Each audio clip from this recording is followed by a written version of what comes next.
കൃഷ്ണന്റെ ഹൃദയം ഇന്നും നശിക്കാതെ ഉണ്ടെന്ന് പറഞ്ഞാൽ നിങ്ങൾ വിശ്വസിക്കുമോ?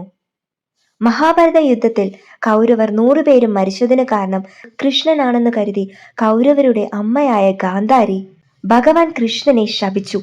എങ്ങനെ എന്റെ വംശം ഇല്ലാതായോ അതുപോലെ നിന്റെ യാദവകുലം നിന്റെ കൺമുന്നിൽ ഇല്ലാതെയാകും എന്ന് ശപിക്കുന്നു. കാലപോക്കിൽ ഗാന്ധാരിയുടെ ശാപത്തിനാലെ കൃഷ്ണന്റെ യാദവകുലവും നശിക്കുന്നു.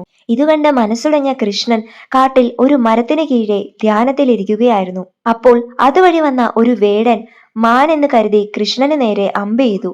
ആ അമ്പ് കൃഷ്ണന്റെ പാദത്തിലേറ്റ് കൃഷ്ണൻ മരണപ്പെട്ടു. കൃഷ്ണൻ മരിച്ചതിനു ശേഷം അർജുനൻ ചെയ്യേണ്ട കർമ്മങ്ങൾ ചെയ്ത് അവിടെ നിന്നും പോകുന്നു.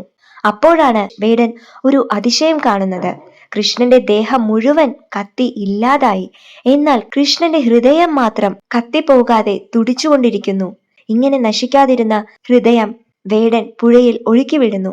പല കാലത്തിനു ശേഷം ഒറീസയിലുള്ള പൂരി ജഗന്നാഥ അമ്പലത്തിൽ ഇന്നും പൂജിച്ചു വരുന്നു.